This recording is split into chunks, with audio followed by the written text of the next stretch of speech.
कल मेरे पास कुछ भक्त बैठे थे और उन्होंने प्रश्न किया कि गुरुजी ध्यान क्या है।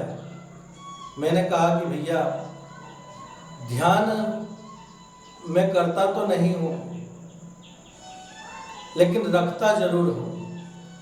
हरि चर्चा में, भागवत कथा में, बोलने में, संकीर्तन में ध्यान रखता जरूर हूँ, लेकिन ध्यान करना मुझे रास नहीं आता।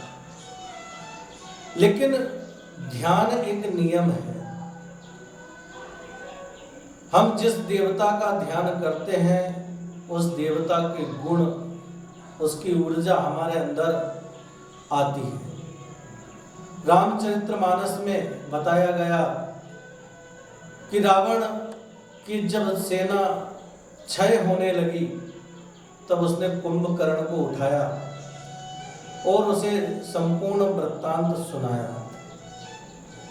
निश्चर की इस लड़ाई वर्णई विविध प्रकार। कहने लगा कि भैया युद्ध अनिवार्य हो गया था, इसीलिए यह युद्ध हुआ और हमारे सभी साथी मारे जा रहे हैं। ऐसी विपत्ति के समय में मुझे तुम्हारी आवश्यकता है। तब कुंभकर्ण ने पूछा कि भैया मैं तुम्हारे साथ हूं, लेकिन ये युद्ध हो क्यों रहा है। तब रावण ने बताया कि मैं जानकी का हरण करके ले आया। कुंभकर्ण ने कहा गए कैसे थे। रावण ने कहा कि मैं साधु के वेश को धारण करके सीता को हरण करके लेकर के आया। कुंभकर्ण ने कहा कि भैया जब तुम्हें सीता को पाना ही था तो साधु का वेश धारण करके गए क्यों। तुम्हें राम के वेश को धारण करके जाना था, क्योंकि हम तो निशाचर हैं, राक्षस जाति से हैं, हम मायावी हैं, बहुरूपीय हैं, अनेक रूप को धारण कर सकते हैं। अगर राम के वेश को धारण करके तुम जाते तो निश्चित ही तुम्हारा कार्य सिद्ध होता। आज सीता तुम्हारी होती, क्योंकि गौतम ऋषि की पत्नी को प्राप्त करने के लिए इंद्र ने गौतम ऋषि के रूप को धारण करके अहिल्या से छल किया। अगर तुम भी राम के रूप को धारण करके सीता के पास जाते तो निश्चित ही सीता अब तक तुम्हारी होती। रावण ने कहा कि मैं भी तुम्हारा ही भाई हूं। मैंने भी पहले मन में यही विचार किया कि मैं सीता के पास राम के रूप को रख करके जाऊं, लेकिन जब मैंने राम के रूप को धारण करने का मन में विचार किया, राम का ध्यान किया, चरितम रघुनाथस्य शतकोटि प्रविष्ट, तब मैंने देखा कि सीता तो क्या मुझे ब्रह्मा का पद भी तुच्छ लगने लग गया। तुरंत मैंने राम के ध्यान को छोड़ दिया। राम का चरित्र बहुत पावन चरित्र है, उसे धारण करके मैं कभी सीता का हरण नहीं कर सकता था। इसीलिए मैंने मन में विचार किया कि मैं साधु के वेश को धारण करके जाऊंगा और सीता का हरण करके लेकर के आऊंगा। और भगवान राम का चरित्र अति पावन है। तुलसीदास जी ने रामचरितमानस की रचना की। शास्त्र तो कहते हैं कि कृष्ण ने जो कहा है उसको करो और राम ने जो किया है उसको करो, क्योंकि राम के चरित्र को पढ़ने से, सुनने से मन शांत होता है। बाबा तुलसीदास जी रामायण में कहते हैं, रामचरितमानस एहि नामा, सुनत श्रवण पाई विश्रामा। रामचरितमानस, अगर हम क्रम से देखें तो श्री राम, उसके नीचे चरित, उसके नीचे मानस। और मानस कौन है? आप और हम। बड़े भाग्य मानस तनु पावा, सुर दुर्लभ सब ग्रंथ निगाहा। तात्पर्य क्या है कि नीचे वाला मानस ऊपर वाले राम को पाना चाहता है, नीचे वाला मानस ऊपर वाले राम के पास जाना चाहता है, लेकिन बीच में एक सीढ़ी है। तात्पर्य क्या है? बोले जब तक राम का चरित्र मानव के स्वभाव में, उसके जीवन में नहीं होगा, तब तक वह राम को प्राप्त कभी कर नहीं सकता। तुलसीदास जी ने रामचरित्र मानस की रचना को की। रावण के चरित्र के कहीं रचना नहीं हुई। क्यों? क्योंकि राम का चरित्र वंदनीय है, अनुकरणीय है, अपनाने के योग्य है, इसीलिए राम के चरित्र की रचना हुई।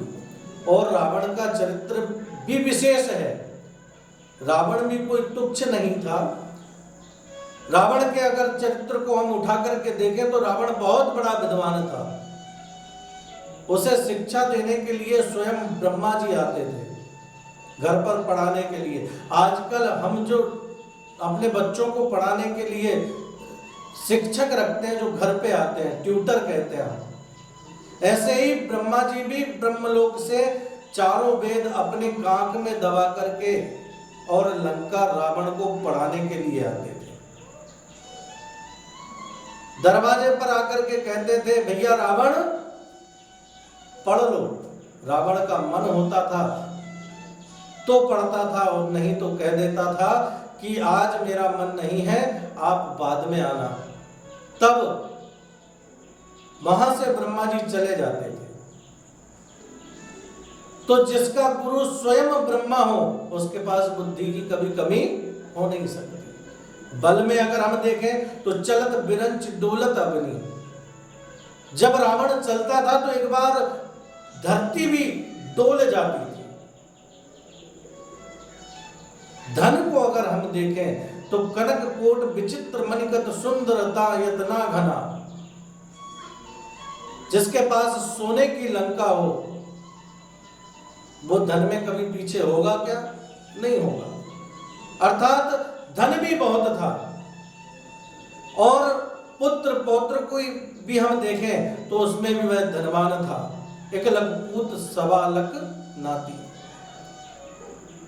फिर किसी ने पूछ लिया कि महाराज, जब रावण के पास में विद्या बहुत थी, बल बहुत था, धन बहुत था और इतना बड़ा कुल भी था, तो आखिर रावण मारा क्यों गया? लंका जल क्यों गई? रावण के कुल में कोई बचा क्यों नहीं? तात्पर्य क्या है? बताया गया कि रावण के पास ऐश्वर्य बहुत था। संसार में रहने वाले जीव के पास संसार का संपूर्ण ऐश्वर्य भी अगर हो जाए और चरित्र अगर उसके पास नहीं है तो उसका जीवन मानो व्यर्थ हो गया। राम का चरित्र बलवान था, इसीलिए राम का के द्वारा रावण का वध हुआ और राम की विजय हुई। राम के चरित्र की जितनी प्रशंसा की जाए उतना कम है, क्योंकि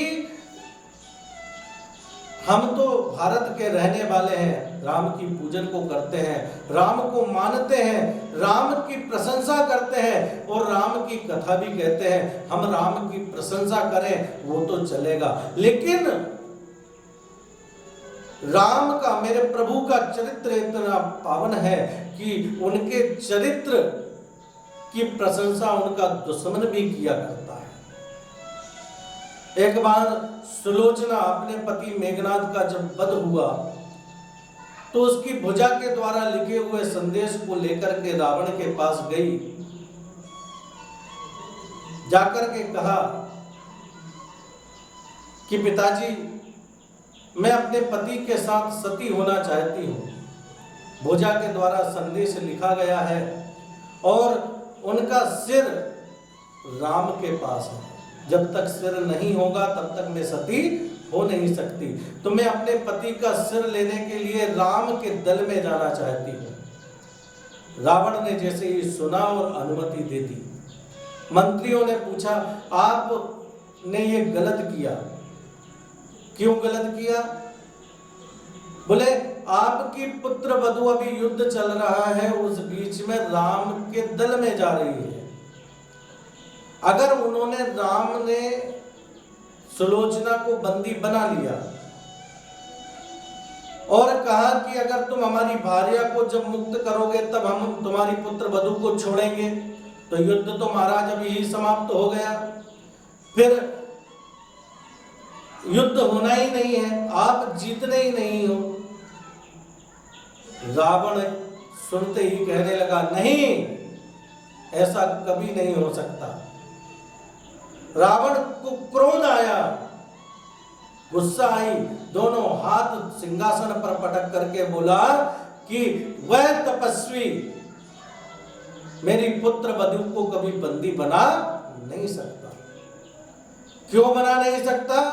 कि जय सपने ऊपर नारी न हेरी, जिसने सपने में कभी दूसरी स्त्री को देखा तक नहीं हो, वह मेरी पुत्र वधू को बंदी बनाना तो क्या, उसके ऊपर दृष्टि भी उठा करके नहीं देखेगा। ये मैं जानता हूं, इतना मुझे विश्वास है, ये मेरे राम का चरित्र है। रावण कहता है कुंभकर्ण से कि राम के चरित्र का मैंने जब ध्यान किया, राम का ध्यान किया, तो सीता को छोड़ो, मुझे ब्रह्मा का पद भी तुच्छ लगने लग गया। तभी मैंने मन में विचार किया कि मैं अब साधु के रूप को धारण करके और सीता को हरण करके लेकर के आऊंगा। तो भैया, आज मुझे तुम्हारी जरूरत है। ध्यान के कारण ही रावण को सीता और ब्रह्मा का पद भी तुच्छ लगने लग गया। तो ध्यान एक नियम है मेरे बहन भाई। अगर हम देखें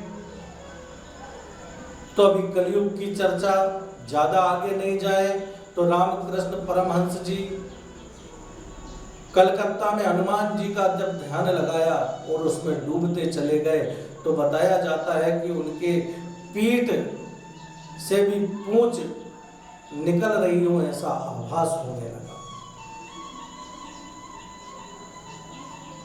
ध्यान हम जिस देवता का करते हैं, उसके गुण, उसकी ऊर्जा हमारे अंदर आती है। बुद्ध का पूरा जीवन ही ध्यान में चला गया।